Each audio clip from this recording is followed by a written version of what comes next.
Olá! Hoje vamos falar sobre a sinusite em equinos.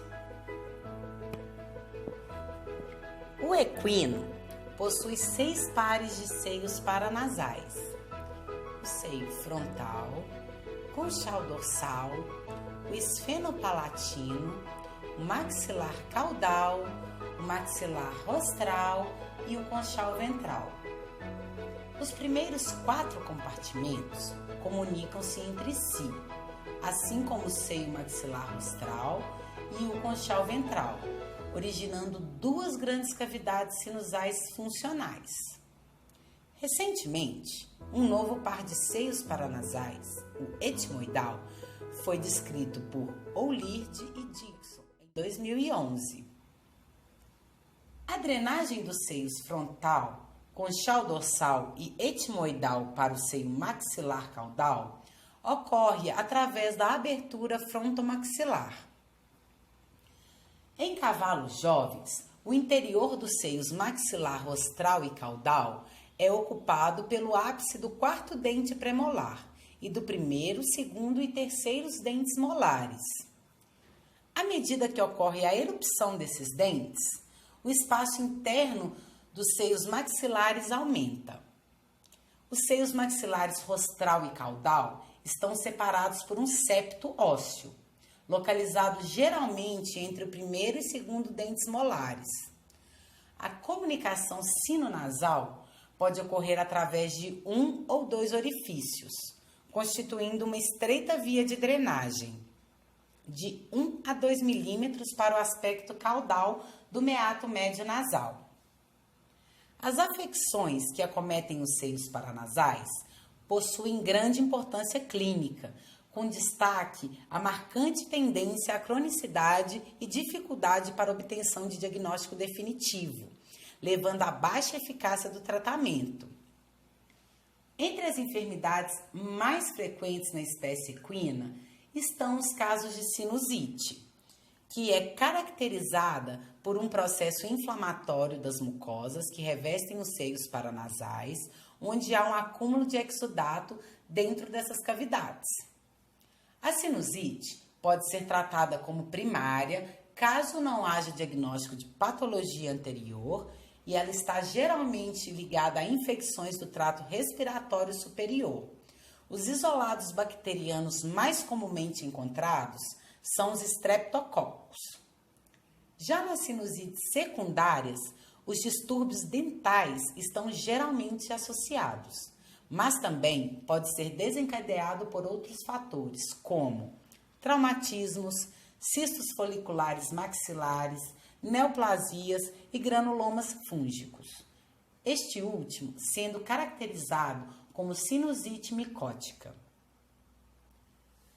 A persistência da infecção pode estar associada à oclusão do orifício concho-maxilar, por edema da mucosa e tecido de granulação. O sinal clínico mais comum é a secreção nasal mucopurulenta e fétida, geralmente unilateral. No entanto, quando bilateral, o quadro se agrava. Os sintomas variam dependendo da etiologia, localização e extensão do envolvimento sinusal. A comunicação do seio com a cavidade nasal pode estar obstruída por uma massa purulenta, impedindo o fluxo nasal e causando abolamento dos ossos da face, destruição óssea, fistulização, exoftalmia e, se avançar através da placa cribiforme e causar meningoencefalite, poderá haver sinais neurológicos. O exame endoscópico do trato respiratório anterior auxilia na confirmação da presença da secreção nos seios paranasais. Nos casos de sinusite secundária, são observadas a presença de conteúdo alimentar, secreção sinusal, além de secreção sanguinolenta, devido a possíveis neoplasias ou traumas. A endoscopia dos seios paranasais é denominada sinoscopia e trata-se de uma técnica minimamente invasiva, efetiva para o diagnóstico e tratamento das afecções sinusais. A coleta de material para cultura e antibiograma é realizada através da sinoscopia. Nos casos de sinusite primária, são observados espessamentos e alteração da coloração da mucosa. Já nos secundários, são encontrados distúrbios dentários, muitas vezes graves, com a presença de áreas de necrose na região da raiz dentária. Já no hemograma de um animal com sinusite, o resultado pode apresentar valores dentro do limite ou perceber uma neutrofilia. Já em casos mais crônicos, observa-se uma hiperfibrinogenia.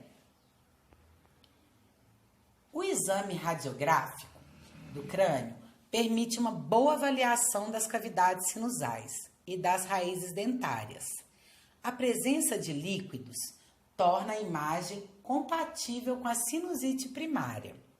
Na sinusite secundária, pode ser observado o aumento da opacidade de toda a cavidade, devido à presença de cistos, hematomas etimoidais e neoplasias que podem acontecer.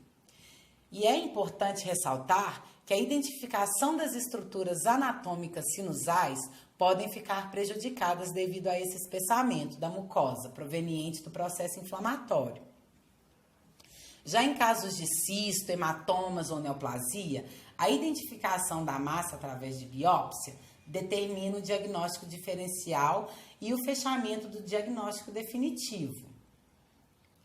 O tratamento apropriado para a sinusite primária poderá permitir ou não a sua evolução para um quadro crônico.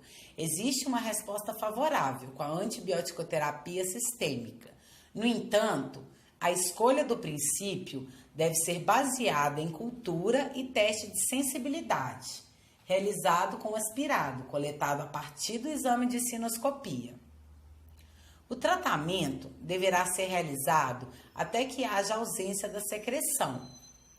Há também a recomendação de anti-inflamatórios não esteroidais nos primeiros dias, a fim de reduzir as respostas inflamatórias.